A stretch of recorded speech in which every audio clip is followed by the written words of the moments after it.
Bienvenidos y bienvenidas a este tema 8 del módulo 4 de Internet de las Cosas. En este tema 8, como estamos viendo en diferentes protocolos y sistemas de comunicación, en este caso hablaremos de 5G. Hablaremos un poco de su definición y características, contaremos algunos casos de uso y también introduciremos el protocolo de comunicación o sistema de red Wi-Fi, en este caso Wi-Fi 6, para que veáis un poco las diferencias y las posibles aplicaciones que tendremos en un ámbito industrial. 5G, seguro que estáis ya muy familiarizados y familiarizadas con este tipo de red, ¿no? Estaríamos entre la quinta generación de tecnologías y estándares de comunicación inalámbrica.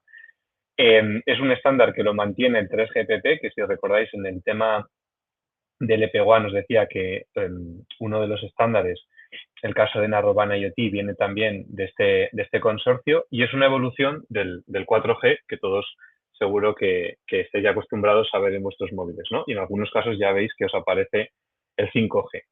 ¿Por qué es importante hablar de 5G cuando hablamos de ecosistemas IoT? Y sobre todo en el caso de IoT industrial. Porque 5G nos trae unas características bastante significativas en cuanto a rendimiento. Como veis aquí, tenéis reflejado en la transparencia, tenemos una tasa de datos de hasta 10 gigabytes por segundo, una auténtica cantidad de datos que podemos transmitir y como veis supera bastante a lo que es el anterior 4G.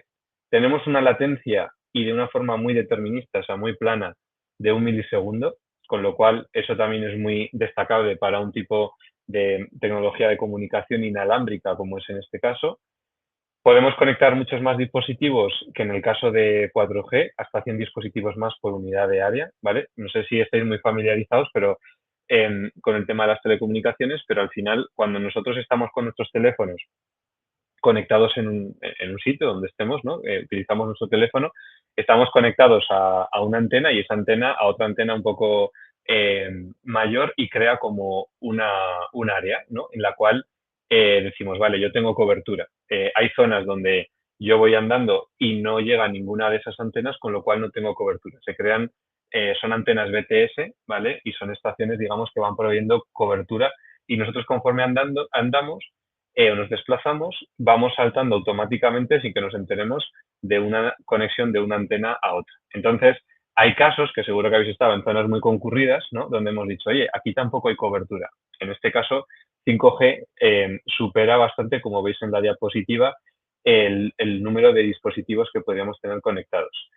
La cobertura es mucho mayor en las zonas que tengamos este tipo de conectividad, con lo cual os decía que sea por mayor volumen de usuarios o por rendimiento de la conexión, ¿no? Como vemos la tasa de datos, pues vamos a tener una cobertura de 100% en esa región, una disponibilidad altísima, ya veis que cuántos 9 tiene, 99,999%, ¿vale? Y luego, cosas importantes, pues la parte del consumo de red, o sea, el consumo de energía de la red, ¿vale? O sea, porque todo esto, aparte del dispositivo móvil que tenemos nosotros, necesitamos de antenas con cierta potencia en la zona que nos dispongamos, entonces también tienen un consumo bastante menor que el caso de 4G.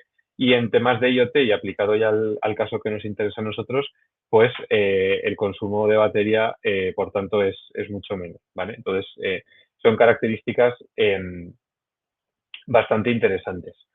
¿Qué es lo más importante que debemos ver qué aspectos importantes no debemos ver en una red 5G pensando en IoT? Pues en primer lugar los que ya hemos comentado, ¿vale? Porque son características bastante significativas si estamos pensando en casos, ¿no? De transmitir muchos datos, ¿no? De una forma inalámbrica eh, o incluso tener un sistema que tome decisiones, ¿no?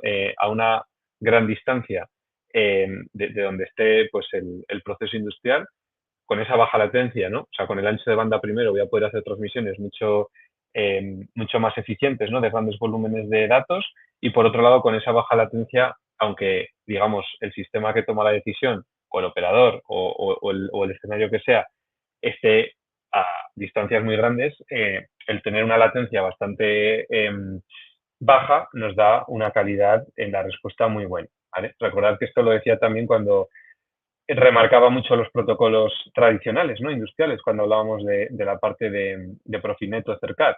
Pues en este caso con 5G podemos llegar a conseguir respuestas en latencias muy bajas. ¿Qué hay más importante sobre 5G pensando en el mundo industrial?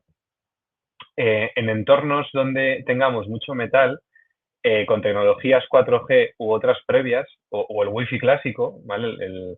Luego hablaremos del Wi-Fi 6, como os decía, pero con el Wi-Fi clásico, se produce lo que se llama el efecto jaula de Faraday. Y aquí os he puesto una imagen que no sé si apreciáis bien lo que significa, pero es la puerta de un microondas.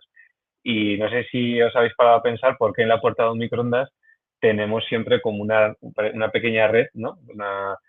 Una red metálica en la misma, ¿no? Pues eso está puesto porque lo que metemos ahí dentro que queremos calentar, el calentamiento se hace por ondas electromagnéticas y esa pequeña red junto con el resto del microondas genera un efecto de jaula, con lo cual la señal rebota y la onda electromagnética rebota y consigue en este caso, en el caso del microondas, pues calentar, mover los electrones y calentar por lo que hayamos metido, ¿vale?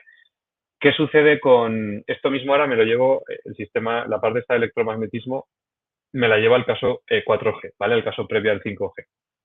¿Qué sucede en un entorno de fabricación donde hay mucho metal? Pues que se puede llegar a producir ese efecto jaula de Faraday, ¿vale? O jaula de Joule también se llama a veces, y puede producirnos una baja cobertura en una zona donde haya mucho metal. ¿Por qué? Porque las señales rebotan, ¿vale?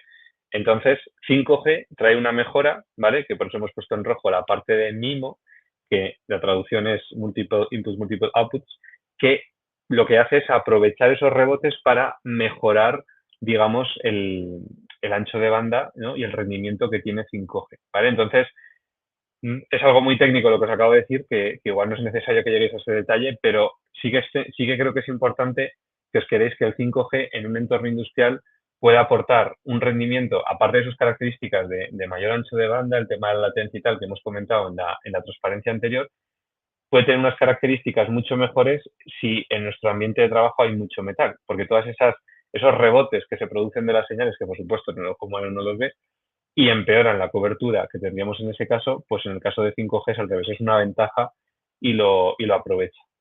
Otro punto importante del 5G, el concepto de network slicing que tenéis aquí puesto en la imagen, ¿vale?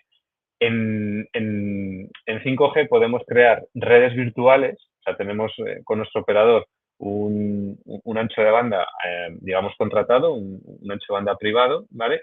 Y se pueden crear redes virtuales, lo cual es una gran ventaja porque sin tener que desplegar infraestructura adicional, aprovechando la red del operador, yo podría segmentar, crear subredes, ¿vale?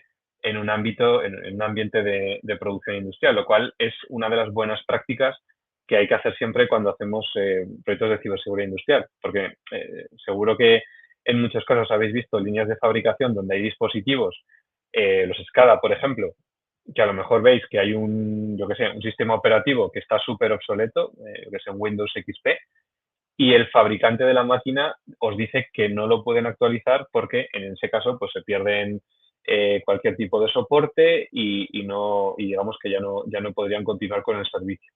Entonces, ¿qué se hace en esos casos como medida de ciberseguridad? Pues se segmenta donde está esa máquina con un firewall físico industrial, se crea una subred y de esa forma, por lo menos, si al tener esas vulnerabilidades detectadas por esas obsolescencias, digamos, tecnológicas, pues no se propagarían al resto, ¿vale?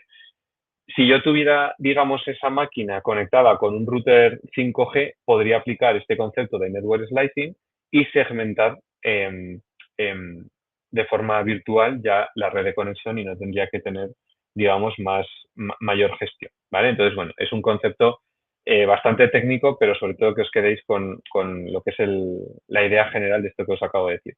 Tenéis un enlace también que os hemos puesto de YouTube, ¿vale? Donde tenéis otra vez un vídeo, un caso de uso real de aplicación 5G en un ámbito de fabricación, en este caso de la empresa gestal de automoción.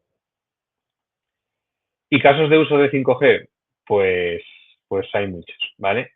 En el mundo industrial, los casos más, digamos, destacados son todos los que tienen que ver con lo que os decía antes, o sea, tener la posibilidad de, con unos routers, incluso sensores que algunos ya son capaces de transmitir de forma inalámbrica, con un acuerdo, digamos, con un operador que nos dé esa cobertura 5G, que incluso puede requerir de meter alguna antena más indoor, que se llama, dentro del ecosistema de fabricación, pues tener, digamos, todo ese esquema de red que en los temas anteriores veíais que eran cablecitos, pues tenerlo de una forma inalámbrica, con unas buenas características de ancho de banda, de latencia, etcétera, y conseguir incluso ciertas acciones en remoto, pero no en remoto incluso en la propia fábrica, sino en remoto pues a mucha distancia, de muchos kilómetros, ¿vale? Desde un centro de control.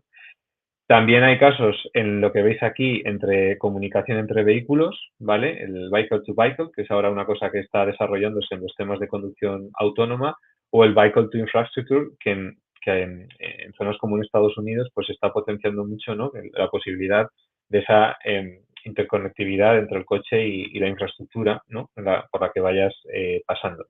Temas de Smart Home y Smart Cities, en temas de salud. De hecho, bueno, aquí ponemos un poco el caso más de monitorización, ¿no? De la salud, pero también se han hecho pruebas, bueno, este caso han sido más pilotos, ¿no? Pero, pues, por ejemplo, un experto, ¿no? Un cirujano o lo que sea, estar operando una persona a distancia, ¿no? Donde en el otro lado hay una máquina que él controla y con esa conectividad, con baja latencia y un determinismo fuerte, pues tener una respuesta, ¿no? Por eso tenéis ahí el caso de Remote Surgery.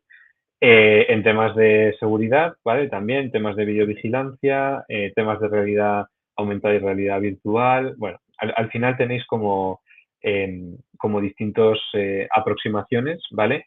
Sí que es verdad que es una tecnología que yo creo que a día de hoy ha avanzado bastante en los últimos 3 4 años, o sea, está mucho más, todo lo que es la infraestructura necesaria está mucho más desplegada, pero aún quedan algunos retos y sobre todo zonas, ¿no? Por desplegar pues mayor infraestructura para cubrir lo que es ¿no? Lo que es la cobertura 5G. También otro dato importante es que en cada país está un poco, recordad lo que os decía también en algún tema anterior del espectro de frecuencias, ¿no? Pues en cada país se está buscando un poco cuál es la parte del espectro de frecuencias, ¿no? Que quedaría disponible para el 5G, siempre respetando lo que marca em, lo que marca el estándar, ¿no? Entonces, ahí también, pues, el que se vayan generando esas diferencias entre países, a lo mejor en sistemas de conducción autónoma, uno de los puntos de discusión que se está comentando en cuanto a decir, oye, yo con conducción autónoma, si tengo un sistema que depende mucho de una cobertura 5G y estoy pasando de un país a otro, pues a lo mejor puedo tener algún problema, ¿no? Con ese, digamos, desconexión automática y conexión automática a la siguiente red, ¿vale? Pero en el entorno industrial, lo veréis en el vídeo de la transparencia anterior, pues hay ya casos reales, ¿vale? Vale, y por último tenemos el caso de Wi-Fi 6, ¿vale? Os decía también antes que Wi-Fi, ¿no? Pues todos conocemos Wi-Fi, ¿no? Incluso de nuestras casas. Wi-Fi le pasa un poco lo que le pasaba a 4G en entornos industriales donde haya mucho metal. En zonas donde hay mucho metal se produce este efecto de jaula Faraday, la señal rebota y hay zonas que se dice que hay sombras, ¿no? Que no hay cobertura. Entonces, Wi-Fi 6 es una evolución de este estándar Wi-Fi, ¿vale? También utiliza este concepto de MIMO, ¿vale? Y con eso, esos rebotes que se producen en casos de metal, donde haya mucho metal, son aprovechados para incluso incrementar la cobertura. Casos de uso, pues muy parecidos a los anteriores que hemos comentado, siempre teniendo en cuenta que en este caso, pues estamos en un caso de una red en general menos móvil, ¿no? O sea, vamos a tener nuestros access point o antenas puestas, ¿no? En los sitios, pero eh, están pensados quizá para instalaciones un poco más pues dentro de una fábrica o dentro de un proceso. Ya no es tanto a lo mejor en el caso de Wi-Fi, pues no es tanto a lo mejor, pues por ejemplo, como vemos en la imagen, ¿no? En el caso de 5G, que puedes llevarlo a lo mejor a casos como el coche que comentaba anteriormente, pero el Wi-Fi estaría más en una tienda, en una fábrica, etcétera, ¿vale? Bueno, pues en este tema hemos visto un poco lo que es a nivel conceptual 5G, por qué lo metemos en la parte de IoT, ¿vale? En cuanto a esos bueno, protocolos, sistemas de red, etcétera, porque es algo bastante novedoso, pero que sí que ya empieza a tener casos de uso reales en ámbitos industriales y seguramente van a seguir proliferando muchos más. Y la parte Wi-Fi 6, pues para que también sepáis que esa evolución, pues también dentro del mundo IoT, en este caso también el IoT industrial, pues puede aportar bastante valor, ¿vale? Bueno, pues esto sería un poco el tema 8, orientado a lo que es 5G del módulo 4. Muchas gracias.